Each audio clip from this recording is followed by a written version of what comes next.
Welcome to the session on stamp duty. In this session, we are going to see about the implementation of stamp duty, its guidelines for payment, procedure of execution of transaction, and other related information. So what is stamp duty?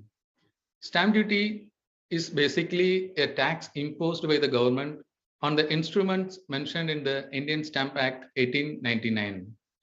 During the 2019, the central government notified the Indian Stamp Rules 2019 and the same has been effective from 1st July 2020. As per the above notification, the depositories are empowered to collect the stamp duty on behalf of the state government in accordance with the provisions of the Act. Accordingly, a depository collects the stamp duty amount from the issuer for issuance of securities from the transferor for transfer of securities.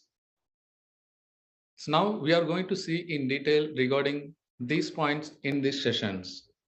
Background and objective for implementation of Indian Stamp Rules 2019, guidelines for payment of stamp duty, procedure for execution of transactions, stamp duty utilization report, relevant circulars in respect of stamp duty, certain frequently asked questions and its answers. Now let us see the background for implementation of Indian Stamp Rules 2019. Earlier system of collection of stamp duty and securities market transaction has led to multiple rates for the same instrument. That is, for issuance of securities, earlier the rate of stamp duty was not uniform and it varied from one state to another state, and that results in jurisdictional disputes and multiple incidences of duty, thereby raising the transaction cost in the securities market. Earlier, for transfer of securities in Demat form, stamp duty was not chargeable. But now, after the implementation of uniform stamp duty, for transfer of shares in Demat form, the stamp duty is applicable. Further, in order to facilitate ease of doing business and to bring the uniformity on the stamp duty on securities across the states, the central government has made the amendments in the Indian Stamp Act 1899 and has introduced the Indian Stamp Rules 2019. Now let us see the objective for introduction of Indian Stamp Rules 2019. The main objective is to collect the stamp duty on securities market transactions at one place by one agency on one instrument. Collection of stamp duty through the stock exchanges or through the clearing corporations authorized by the stock exchange or by the depositories. In case of sale of any securities made through the stock exchange, the stamp duty shall be collected on the settlement day by the stock exchange or a clearing corporation. Similarly, for off-market transactions involving consideration and issuance of securities happens in the Demat form, depositories shall collect the stamp duty on before the execution of transactions. The mechanism for collection of stamp duty on the securities held in the Demat form have drastically changed. The stamp duty shall be collected by the depositories from the transferor or issuers, and the same shall be remitted to the accounts of the respective state governments of the buying client. Now let us discuss the guidelines for payment of stamp duty. As per the rules, stamp duty leviable shall be collected before execution of all off-market transfers based on the consideration amount specified by the transferor. In case of transfer of securities pursuant to invocation of pledge, stamp duty shall be collected from the pledgee based on the consideration amount specified by the pledgee. Further, the participants and the clients shall ensure that the stamp duty is remitted to NSDL before executing the transaction in NSDL system. The procedure to be followed by participants or clients while making the payments toward the stamp duty is as follows. For transfer of securities, the stamp duty shall be paid by the transferor client, transferor DP. For issuance of securities, the stamp duty shall be paid by the issuer.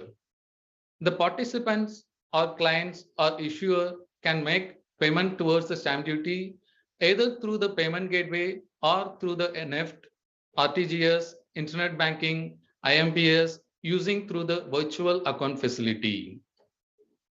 For payment through the NEFT, RTGS, internet banking, or IMPS, NSDL has availed the virtual account facility from NSDL Payment Bank. Payments of stamp duty should be remitted only to the virtual bank account which is assigned to them. Virtual account number assigned to them which is as under. Virtual account number for DPs is SDDP followed by 8-digit DPID without any space. STDP, it means stamp duty for depository participant. Similarly, virtual account for clients is SDCL followed by 16-digit DPID and client ID combination. And virtual account number for issuers is SDIS followed by 4-digit issuer code. Payments made through the virtual account number shall be considered as payment towards the stamp duty. The payment can also be made through the payment gateway link which is available on NSDL website, that is nsdl.co.in. On the home page, left side, there is a tab namely stamp duty. Once you click on that link, you will see this page. For simplicity and convenience of clients, stamp duty calculator is available on NSDL website. The participants, clients may check the applicable charges using the stamp duty calculator before making the payment of stamp duty. However, it is advised that for payment of stamp duty, the exact calculations may be made as per the provisions contained in the relevant acts, rules, etc. Once you calculated the payment of stamp duty, click on the link Pay Stamp Duty and you will get this page for payment of stamp duty.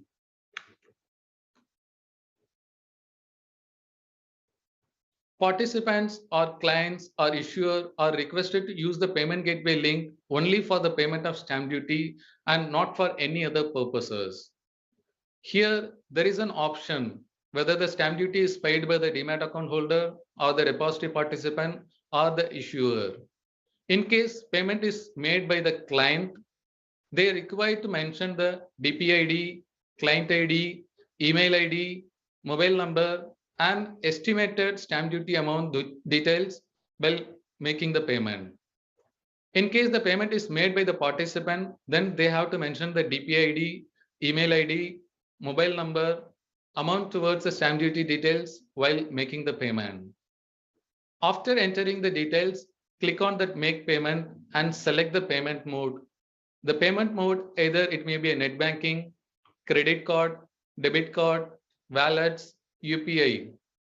Once you selected the mode of payment and then make the payment.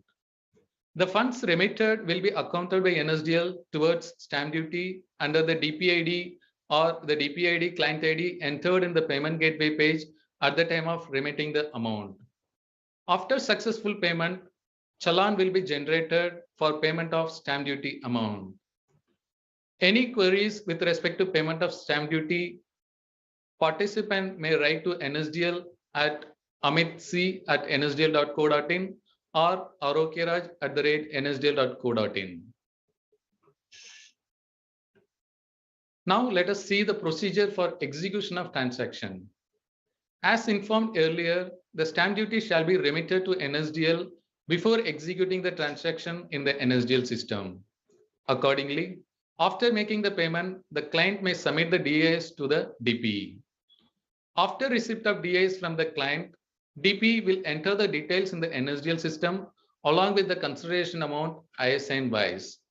Subsequently, there are two options available for selecting the stamp duty, whether the stamp duty is paid by the client or the stamp duty is paid by the DP. DP has to select the appropriate flag based on the payment of stamp duty, whether it is done by the client or DP itself for execution of transactions. In case the payment of stamp duty is not received by NSDL on the execution date, in such cases, the status of transaction will be as on hold for stamp duty payment till the confirmation of collection of stamp duty. If the confirmation is not received till EOD, then such transactions will get rejected at EOD. Now let us see how does the NSDL system check the payment of stamp duty. NSDL system calculates the stamp duty on the basis of consideration entered in the system by DP and checks the stamp duty payment of the same with the NSDL payment bank based on the virtual account number, that is SDDP followed by DPID if the payment indicator selected by the DP, or SDDP SDCL followed by the DPID and client ID if the payment is selected by the client. If the credit of stamp duty amount is lying with the NSDL payment bank, then the transaction will get executed in the NSDL system. If the credit of stamp duty is not lying with the NSDL payment bank, then the transaction will be on hold status, stamp duty payment overdue till EOD.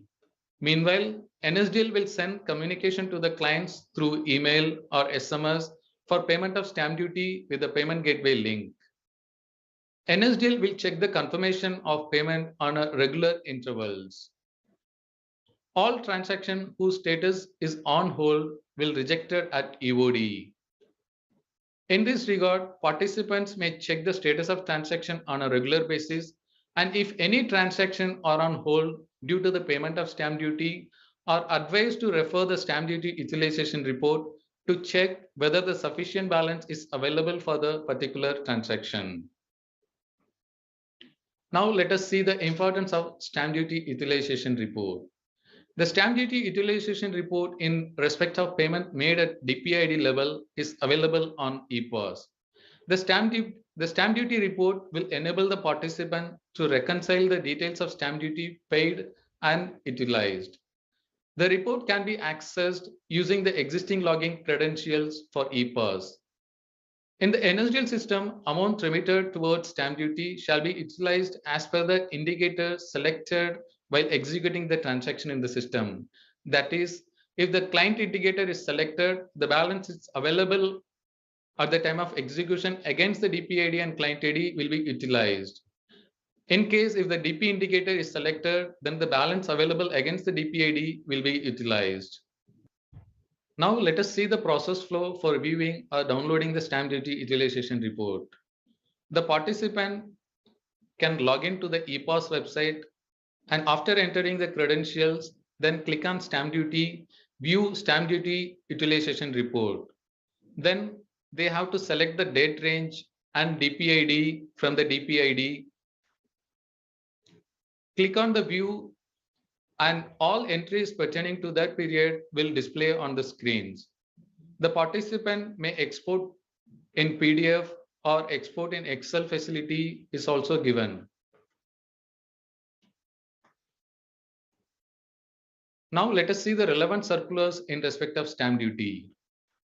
In order to facilitate ease of doing business and to bring in uniformity of the stamp duty and securities across states, the central government has made the amendments to the Indian Stamp Act 1899 and notified the Indian stamp collection of stamp duty through the stock exchanges, clearing corporations and depositories rules 2019. The relevant notifications are communicated to all participants via our circular dated December 12, 2019. And there is one more important FAQ issued by the SEBI that is available on the link provided in this. This FAQ clarifies the information which are related to that, why the amendments have been carried out, what are the objectives and key benefits of amendments, who will collect the stamp duty, and applicable stamp duty rates are clarified in the FAQ. And another circular is capturing the consideration amount in case of pledge invocation. As discussed, in case of transfer of securities pursuant to the pledge invocation, the stamp duty to be paid by the pledgee based on the consideration amount mentioned in the pledge request form. For further information with respect to the operation guidelines, participants can visit the NSDL circular dated December 18, 2019. And another one important circular is revised or detailed procedure regarding guidelines for collection of stamp duty. As discussed, participant can make the stamp duty amount either through the payment gateway or through the RTGS or NEFT using the virtual account number. For detailed procedure for making the payment, participant may refer the NSDL circular dated June 26, 2020. And another one important circular is utilization of stamp duty report. As informed, stamp duty utilization report is available on ePass. For detailed procedure in respect of stamp duty utilization report, you may refer the circular NSDL circular number dated October 26, 2020. Now let us see the frequently asked questions. We used to get many queries from the DPs and clients with respect to the following questions. Who will pay the stamp duty? In case of off-market transfer, the stamp duty should be available on the transferor account. That is transferor, DP ID and client ID combination. And in case of pledge invocation, the stamp duty should be available in the pledgee's account. And other question is on what amount the stamp duty required to be paid. The stamp duty required to be paid based on the consideration amount mentioned on the DAS. When the stamp duty needs to be paid. The stamp duty required to be paid before the execution of transaction. In case if the stamp duty is not received by NSDL on the date of execution of transactions, then the instruction will wait till the EOD. If the sufficient amount is received during the EOD, then the instruction will get executed. Otherwise, the instruction will be rejected at EOD. What type of transactions are covered? All type of off-market transfers, including pledge invocations, where consideration is involved, it's subject to payment of stamp duty. What is the procedure for refund of stamp duty amount? Stamp duty amount paid in buyer or transferee account, then the client may request NSDL through DP for refund, or they can adjust for another transactions. So with this, I conclude my presentations. If you have any questions, then you can reach out to NSDL in the email ID mentioned in the previous slides. And I hope this slide helps the investors and the depository participant to understand the importance of the stamp duty, how the stamp duty is collected by NSDL, and how it is used at the time of execution of transactions. Thank you all.